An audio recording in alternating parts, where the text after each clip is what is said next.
नमस्कार, मैं श्रीकांत आपके साथ। आप देख रहे ट्रांसपोर्ट इमेज। आइए चलते हैं आज की मुख्य खबरों पर।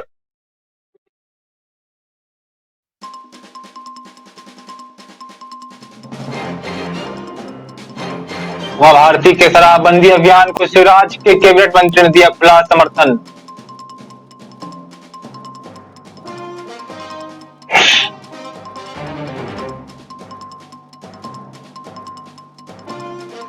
दादा को श्रद्धांजलि देने पैतृक गांव पहुंचे सीएम हेमंत सोरेन। लोगों ने को दी गई योजनाओं को सौगात।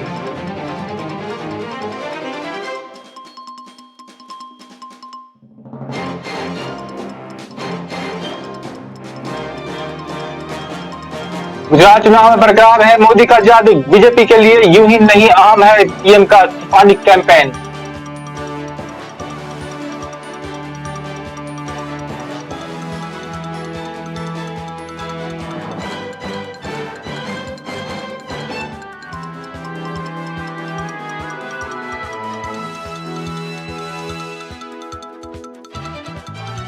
सीमा विवाद में कर्नाटक के सीएम बम्बई 29 को आएंगे दिल्ली। 3 दिसंबर को बेलगावी जाएंगे महाराष्ट्र के 2 मंत्री। नए डालते खबरों में विस्तार से।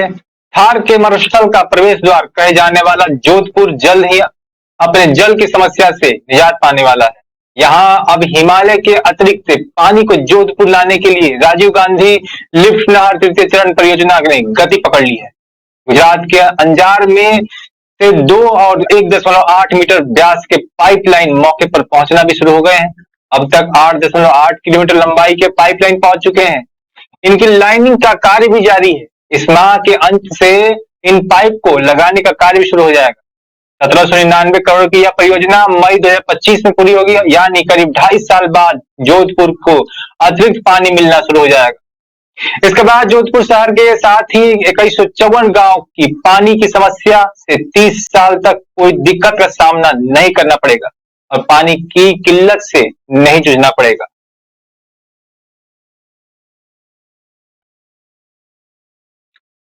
एमपी में शराबबंदी के खिलाफ अभियान चला रही पूर्व मुख्यमंत्री उमा भारती को अब मध्य प्रदेश के ऊर्जा मंत्री प्रद्युम्न सिंह तोमर का भी खुला समर्थन मिल रहा है। प्रद्युम्न सिंह तोमर ने ग्वालियर में एक सार्वजनिक कार्यक्रम में खुले मंच से वहां मौजूद लोगों को शराबबंदी के अभियान चलाने का संकल्प दिला दिया। उन्होंने कहा कि आप लोग शराबबंदी के लिए अभियान चलाए हैं, मैं आपका साथ खड़ा हूं ताकि यह बुराई समाज से खत्म की जा सके। पूर्व मुख्यमंत्री उमा भारती के शराबबंदी अभियान को अब उन्हीं के पार्टी के नेताओं का खुला समर्थन मिलने लगा है। ऊर्जा मंत्री प्रद्युम्न सिंह तोमर अपने अलग अंदाज के लिए मशहूर है। तोमर ने अब शराबबंदी के लिए मुहिम भी छेड़ दी है। ग्वालियर में रानी झलकारी बाई की जयंती के मौके पर रानी लक्ष्मीबाई की जयंती के मौके पर उन्होंने शराबबंदी के लिए अभियान चलाने के लिए अपील की है। तोमर ने कहा कि समाज की इस बुराई को दूर करने के लिए, अपने परिवार को सुखी रखने के लिए, अपराधों को रोकने के लिए आप लोगों को शराबबंदी के लिए संकल्प लेना चाहिए।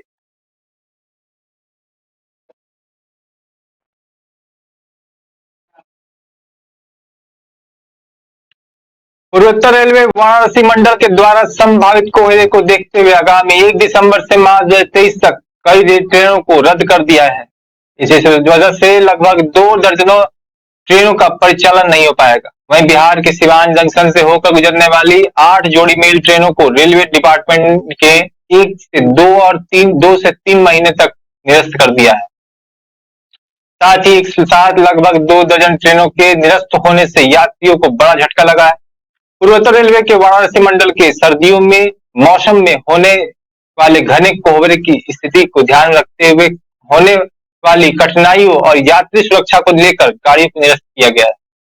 पूर्वोत्तर रेलवे वाराणसी मंडल के जनसंपर्क अधिकारी अशोक कुमार ने बताया है कि कोहरे की स्थिति को देखते हुए यात्री सुरक्षा को लेकर पूर्वोत्तर रेलवे वाराणसी मंडल के अंतर्गत आने वाले सिवान जंक्शन से होकर गुजरने वाली 8 जोड़ी मेल ट्रेनों को निरस्त किया गया है। निरस्त की गई ट्रेनों में लंबी दूरी तय करने वाली ट्रेन भी शामिल है।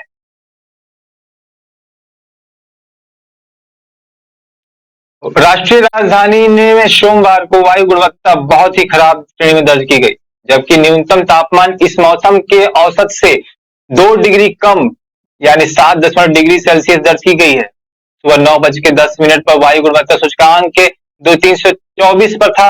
आपको बता दें 0 से 50 के बीच एक्यूआई अच्छा और 50 से 100 के बीच संतोषजनक, वहीं 100 से 200 के बीच मध्यम और 200 से 1 से 300 के बीच खराब और 301 से 401 के बीच बहुत खराब तथा 401 से 501 के बीच एक्यूआई गंभीर माना जाता है। मौसम विभाग ने बताया है कि दिल्ली में सापेक्षिक आर्द्रता बहुत सुबह साढ़े आठ बजे 85% दर्ज की गई है। उसने दिन में आसमान मुख्यतः साफ होने की तथा अधिकतम तापमान 27 डिग्री सेल्सियस के आसपास रहने का अनुमान भी जताया है।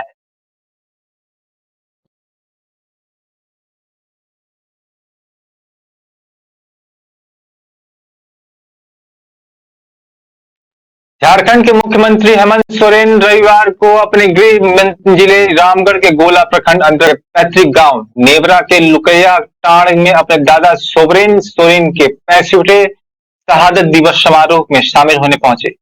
उन्होंने उनके साथ झामुमो सुप्रीमो शिबू सोरेन, रामगढ़ विधायक ममता देवी भी पहुंची थी। उनके दादा स्वर्गीय सोबरेन सोरेन की महाजनों ने हत्या कर दी थी। हेमंत सोरेन ने अपने दादा सोबरेन सोरेन की प्रतिमा का अनावरण किया और श्रद्धांजलि दी।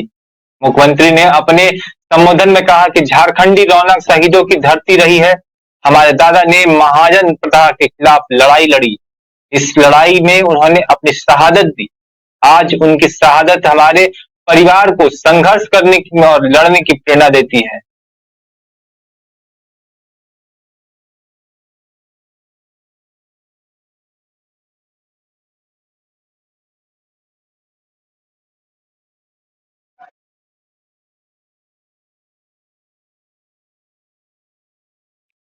पीएम नरेंद्र मोदी पिछले 8 साल से भले ही दिल्ली में हो, लेकिन उनकी पार्टी अभी भी गुजरात में सबसे बड़े वोट कैचर नेता के रूप में उन पर ही सबसे ज्यादा निर्भर है। गुजरात के लोगों में पीएम मोदी की लोकप्रियता किसी पहेली से कम नहीं है। ऐसा लगता है कि कई वोटरों को भाजपा उम्मीदवार की परवाह नहीं है, लेकिन पीएम मोदी की परवाह जरूर है। खेड़ा जिले के गांव के एक वृद्ध मुसलमान मतदाता साबिर मियां ने कहा कि अभी भी मोदी जी का जादू है, हमारे दिल में मोदी ही है। और पीएम मोदी ने रविवार को खेड़ा में एक रैली को संबोधित किया था। अहमदाबाद से नर्मदा जिले में स्टैच्यू ऑफ यूनिटी तक की यात्रा में वडोदरा और आनंद से गुजरते हुए भाजपा के सभी पोस्टरों पर देख सकते हैं कि राज्य में शांति और भरोसा का वादा करने वाले अन्य नेताओं के साथ नरेंद्र मोदी का ही प्रमुख चेहरा है। जहां पार्टी पिछले 27 साल से सत्ता में है, वहीं गुजरात के पूर्व सीएम रहे पीएम मोदी भी कोई कसर नहीं छोड़ रहे हैं।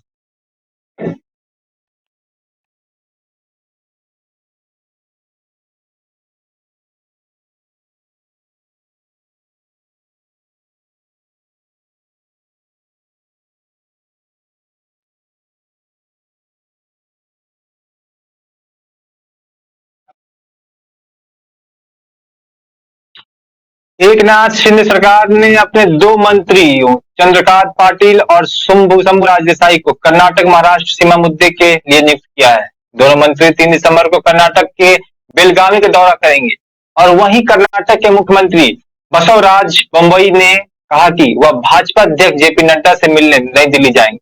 उन्होंने सीमा विवाद के मामले में महाराष्ट्र के साथ कानूनी लड़ाई को लेकर वरिष्ठ अधिवक्ताओं से भी चर्चा की है। बोम्मई ने कहा है कि वह वरिष्ठ अधिवक्ता मुकुल रोहतगी के साथ बैठक करने के लिए 29 नवंबर को दिल्ली जाएंगे। सुप्रीम कोर्ट 30 नवंबर को दोनों राज्यों के बीच चल रहे सीमा विवाद मामले की सुनवाई करने जा रहा है। वहीं महाराष्ट्र और कर्नाटक राज्यों के बीच में बेलगाम जिला, जिसे बेलगावी भी कहते हैं, भारत के सबसे बड़े अंतर्राज्यीय सीमा विवादों में से एक है। इसके अलावा खानापुर, निपानी, नंदगाड़ और कारवार के क्षेत्र को भी लेकर सभी दोनों राज्यों में विवाद चला रहा था। इन दोनों क्षेत्रों में एक बड़ी आबादी मराठी और कन्नड़ भाषा बोली जाती है और लंबे समय से यह विवाद का केंद्र रहा है। जब 1956 में राज्यों का पुनर्गठन किया गया था, तब ये क्षेत्र कर्नाटक के अधीन आए। इससे पहले वे बॉम्बे प्रेसिडेंसी के अधीन थे, जिसे अब महाराष्ट्र कहा जाता है। जब मामला बढ़ा तो केंद्र सरकार ने इसे सुलझाने के लिए सुप्रीम कोर्ट के पूर्व मुख्य न्यायाधीश मेहर चंद्र महाजन के नेतृत्व में एक आयोग का गठन किया। अब मामला अभी तक कोर्ट में लंबित पड़ा हुआ है।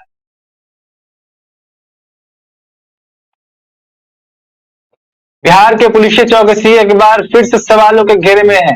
चौकसी का अंदाज इसी बात से लगाया जा सकता है कि राजधानी पटना के होमगार्ड के आईजी विकास वैभव की चोरी की गई सरकारी पिस्टल 25 गोलियां और 2 मैगजीन को पटना पुलिस ने बरामद करने का दावा तो किया है, लेकिन इस दावे को करने में भी पटना पुलिस को 3 दिन लग गए। पटना के एसएसपी मानवजीत सिंह ढिल्लों ने इस बात की आधिकारिक जानकारी देते हुए कहा कि आईजीपी विकास वैभव की पिस्टल उनके आवास से ही बरामद की गई है। पटना एसएसपी ने बताया है कि इस मामले में गर्दनबाग थाने में केस नंबर 711/22 दर्ज किया गया था, जिसमें आईपीसी की धारा 380 के तहत 2 संदिग्ध अभियुक्तों सुधांशु कुमार उर्फ सूरज कुमार और सुमित कुमार के खिलाफ दर्ज किया गया। एसएसपी ने बताया कि सुधांशु कुमार सफाई कर्मी के तौर पर आईजी के घर में काम कर रहा था। एसएसपी ने यह भी जानकारी दी है कि ग्लॉक पिस्टल, मैगजीन और कारतूस आईजी के घर के पीछे बरामद किया गया। वहीं एसएसपी ने कहा है कि इस मामले में 2 संदिग्धों के खिलाफ जो नामजद केस दर्ज कराया गया है, उनकी भूमिका की फिलहाल जांच की जा रही है। गुजरात के में भारतीय जनता पार्टी के वरिष्ठ नेता और 4 बार के विधायक जयराम व्यास, जिन्होंने इस महीने की शुरुआत में भाजपा छोड़ दी, अपने बेटे समीर व्यास के साथ कांग्रेस पार्टी में शामिल हो गए हैं। जय नारायण व्यास ने पार्टी से इस्तीफा देने से हुए कहा था कि कांग्रेस या आम आदमी पार्टी में शामिल होने के लिए उनके विकल्प खुले हैं। व्यास और उनके बेटे समीर को कांग्रेस अध्यक्ष मल्लिकार्जुन खड़गे ने पार्टी की सदस्यता दिलाई। इस दौरान कांग्रेस के गुजरात प्रभारी अशोक गहलोत और केंद्रीय पर्यवेक्षक आलोक शर्मा भी मौजूद थे। जय नारायण व्यास लंबे समय से बीजेपी से जुड़े थे और उन्होंने पार्टी में कई उतार चढ़ाव भी देखे हैं। जब केशुभाई पटेल और नरेंद्र मोदी गुजरात के मुख्यमंत्री थे, तब जय नारायण व्यास दोनों के सरकारी मंत्री भी रह चुके हैं। वे लंबे समय से बीजेपी से नाराज चल रहे थे, क्योंकि 2017 के विधानसभा चुनाव में भाजपा ने उनका टिकट काट दिया था।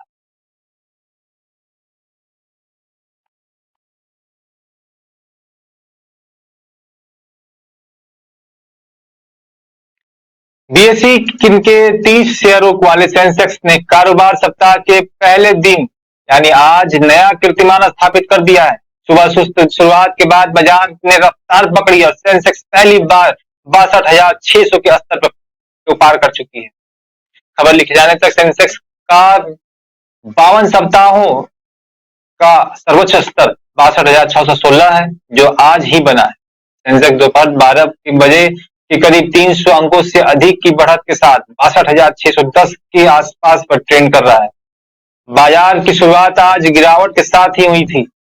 सेंसेक्स आज 278 अंक टूटकर 62,016 के स्तर पर खुला। उधर निफ्टी ने भी 82 अंकों का गोता लगाकर 18,431 पर ट्रेंडिंग की शुरुआत की थी। हालांकि वैश्विक मार्केट के दबाव से उभरने के बाद निवेशकों ने खरीदारी शुरू कर दी और सुबह 9:30 बजे तक सेंसेक्स 45 अंकों की बढ़त के साथ 62,338 पर पहुंच गया।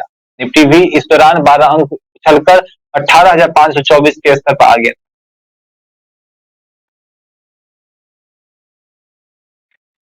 इटली के इचिया द्वीप पर हुए भूस्खलन के बाद बचाव मिट्टी के मलबे में दबे हुए 7 शवों को बाहर निकाल लिया है, जिसमें 3 सप्ताह का एक नवजात भी शामिल है। अधिकारियों ने कल यानी रविवार को यह जानकारी दी है कि नेफ्लेक्स से प्रीफेक्ट ने पुष्टि की कि शनिवार तड़के काशमाई के ओला में हुए व्यापक भूस्खलन के बाद 5 लोग अब भी लापता हैं, जिनके मलबे में नीचे दबे होने की आशंका है। भूस्खलन के चलते इमारत ढह गई हैं और समुद्र किनारे खड़ी गाड़ियां भी बह गई हैं, जिनमें अब तक 7 शवों को बाहर निकाला जा चुका है। भूस्खलन में मारे गए 7 पीड़ितों की पहचान मृतक नवजात और उनके माता पिता, एक 5 वर्षीय लड़की और उसके 11 वर्षीय भाई, द्वीप पर रहने वाले 31 वर्षीय एक व्यक्ति और बुल्गारिया पर्यटक के रूप में की गई है। इतालवी अग्निशमन विभाग के प्रवक्ता लूका केरी ने RIA स्टेट टीवी को बताया कि कीचड़ और पानी हर जगह भरा है। हमारी टीमें उम्मीद के साथ खोज रही हैं, भले ही यह बहुत ही कठिन है। राजस्थान में लगातार दूसरे दिन रफ्तार का कहर देखने को मिला है। 12 जिले की में आज हुए भीषण सड़क हादसे में 2 किसानों की दर्दनाक मौत हो गई। यह हादसा ट्रैक्टर और ट्रेलर के बीच हुई भीषण भिड़ंत के कारण हुआ। इस हादसे में ट्रैक्टर के साथ किसानों के शवों को भी टुकड़े-टुकड़े हो गए। हादसे के बाद हालात देखकर ग्रामीण सिहर उठे हैं। हादसे में एक व्यक्ति की गंभीर हालत में स्थिति बनी हुई है। वहीं सूचना मौके पर मिलते ही पुलिस ने शवों को समेटकर उन्हें स्थानीय अस्पतालों में मोर्चरा में रखवाया है। हादसे के बाद किसानों के परिवार में कोहराम मच गया है।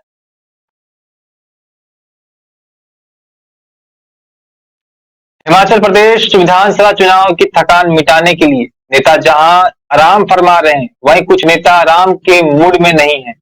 शिमला ग्रामीण के कांग्रेस विधायक विक्रमादित्य सिंह इन्हीं नेताओं में से हैं जी। फिलहाल विक्रमादित्य ने राहुल गांधी की भारत जोड़ो यात्रा में हिस्सा लेने के बाद अब मध्य प्रदेश के महाकाल मंदिर में माथा टेका है। विक्रमादित्य सिंह अपनी मां प्रतिभा सिंह के साथ महाकाल मंदिर पहुंचे और पूजा अर्चना की। इस दौरान कांग्रेस के युवा नेता यदुपति ठाकुर भी उनके साथ दिखे। पूजा की तस्वीरें सोशल मीडिया पर शेयर करते हुए विक्रमादित्य ने लिखा, जय महाकालेश्वर, हर हर महादेव। हिमाचल प्रदेश के वहां उनके हमारे परिवार पर अपनी कृपा बनाए रखें। बता दें कि दिवंगत पूर्व सीएम वीरभद्र सिंह के बेटे विक्रमादित्य शिमला ग्रामीण से चुनाव लड़ रहे हैं और 2017 में वह इस सीट से जीते थे। पंजाब के कृषि और किसान कल्याण मंत्री कुलदीप सिंह धालीवाल ने राज्य के किसानों के खिलाफ पराली जलाने के लिए दर्ज की गई रेड एंट्री को वापस लेने के लिए आदेश जारी कर दिए हैं। इस संबंध में पंजाब कृषि एवं किसान कल्याण की ओर से अधिसूचना जारी कर दी गई है। साथ ही पराली जलाने के मामले में राज्य के किसानों के खिलाफ दर्ज एफआईआर को भी वापस लेने का फैसला भगवंत मान सरकार ने ले लिया है। इस सीजन में पराली जलाने को लेकर किसानों के खिलाफ 4300 रेड एंट्री दर्ज की गई। इसका मतलब होता है कि किसानों को सरकार द्वारा दिए जाने वाले लाभ और सब्सिडी से वंचित करना। रेड एंट्री के मामले में वापस लेने के लिए मान सरकार पर दबाव बनाने के लिए किसान काफी दिनों से विरोध प्रदर्शन कर रहे थे। कृषि मंत्री कुलदीप धालीवाल ने किसानों के दबाव के बाद इस संबंध में अधिसूचना जारी की है।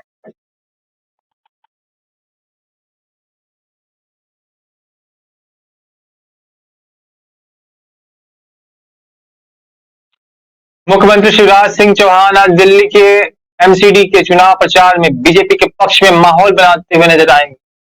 उनके दिल्ली चुनाव प्रचार में डिमांड आई है।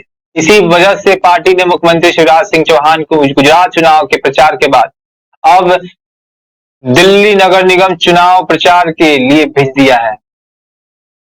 वह 28 नवंबर को भारत दिल्ली के शास्त्री नगर, सरस्वती विहार, आदर्श नगर, शालीमार बाग, रोहिणी सेक्टर डी में जनसभा करेंगे और बीजेपी के पक्ष में प्रचार करेंगे। दिल्ली में सीएम शिवराज का केजरीवाल के खिलाफ और बीजेपी के पक्ष में होने वाले प्रचार इसलिए भी महत्वपूर्ण है क्योंकि प्रदेश में हाल ही में हुए नगरीय निकाय चुनाव में आम आदमी पार्टी ने बीजेपी को कई निकायों में कड़क कर दी है। आलम यह रहा कि बीजेपी के कब्जे वाले सिंगरौली नगर निगम चुनाव में आम आदमी पार्टी का महापौर जीत गया। केजरीवाल ने प्रदेश के में एकमात्र नगरीय निकाय चुनाव सिंगरौली में जनसभा की थी और वहीं आम आदमी पार्टी ने बीजेपी को मात दे दी। बीजेपी के गढ़ में केजरीवाल की सभा का यह असर हुआ है कि सिंगरौली में आम आदमी पार्टी की उम्मीदवार रानी अग्रवाल ने जीत दर्ज की। वहीं बीजेपी यहां अब दूसरे नंबर पर रही है।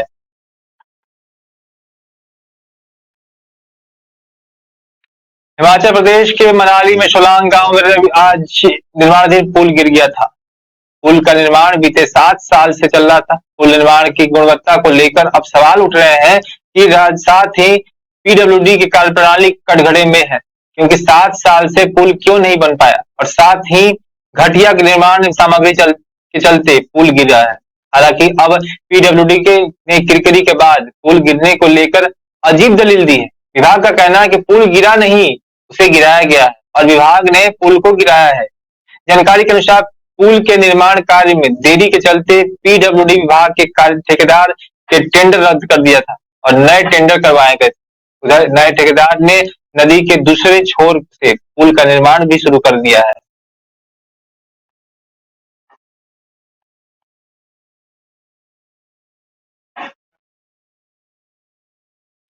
केंद्रीय जांच एजेंसी ने दिल्ली स्थित तमिलनाडु भवन में से एक फर्जी सीबीआई अफसर को गिरफ्तार किया है। आरोपी खुद को सीबीआई मुख्यालय में कार्यरत बता रहा सीनियर और सेवानिवृत्त आईपीएस अधिकारी बताता है। सीबीआई के सूत्रों के मुताबिक हिरासत में लिए गए नकली सीबीआई अधिकारी का नाम कोमरेड्डी श्रीनिवास है, जो मूल रूप से आंध्र प्रदेश का है। आरोपी का आंध्र प्रदेश, तेलंगाना और तमिलनाडु के राजनीतिक गलियारों और वहां के ब्यूरोक्रेसी में अच्छी पकड़ है। आरोपी इसका दुरुपयोग पिछले काफी समय से फर्जीवाड़े को अंजाम देने के लिए करता रहा है और लाखों करोड़ रुपए के डील की बात सामने आई है। आरोपी की पड़ताल करने और तलाश में सीबीआई टीम रविवार रात से दिल्ली स्थित तमिलनाडु भवन पहुंची थी। इस दौरान आरोपी तीसरे फ्लोर पर मोबाइल से किसी अन्य शख्स से बातचीत कर रहा था। तमाम कानूनी औपचारिकताओं को पूरा करने के बाद आरोपी और उसका मोबाइल फोन जब्त कर लिया गया है। जांच में पता चला है कि आरोपी ने अपने मोबाइल फोन और व्हाट्सएप प्रोफाइल पिक्चर पर सीबीआई और आईपीएस का लोगो लगा रखा था। सीबीआई ने नकली आईपीएस और उसकी कार सहित कई महत्वपूर्ण दस्तावेजों और सामानों को जब्त किया है।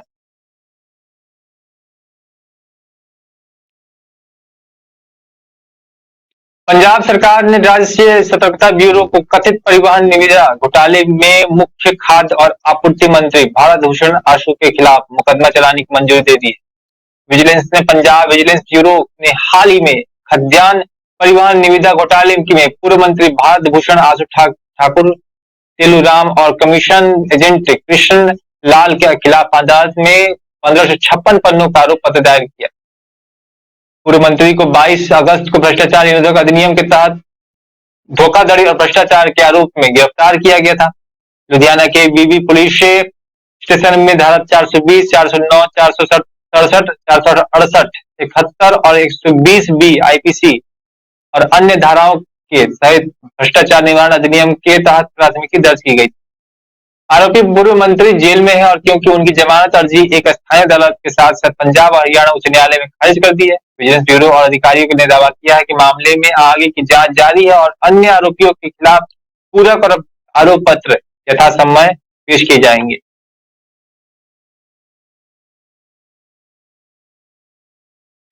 बॉलीवुड की प्रसिद्ध भजन गायिका अनुराधा पौडवाल सोमवार को रामनगरी अयोध्या पहुंची। उन्होंने लता मंगेशकर चौक पर पहुंचकर यहां पर शिलापट पर माल्यार्पण किया और लता मंगेशकर की स्मृति में श्रद्धांजलि अर्पित।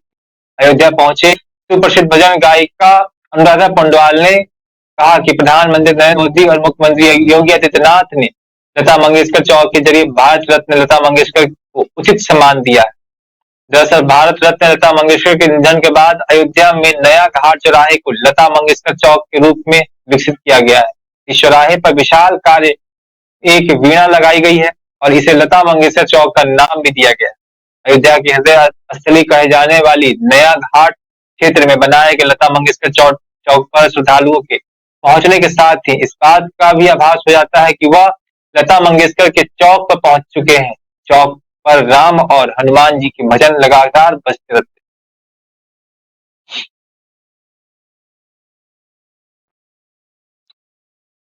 आप देख रहे थे देश दुनिया की बड़ी खबरें हमारे साथ। आगे की खबरों को देखने के लिए इसी प्रकार से हमारे साथ बने रहें। नमस्कार।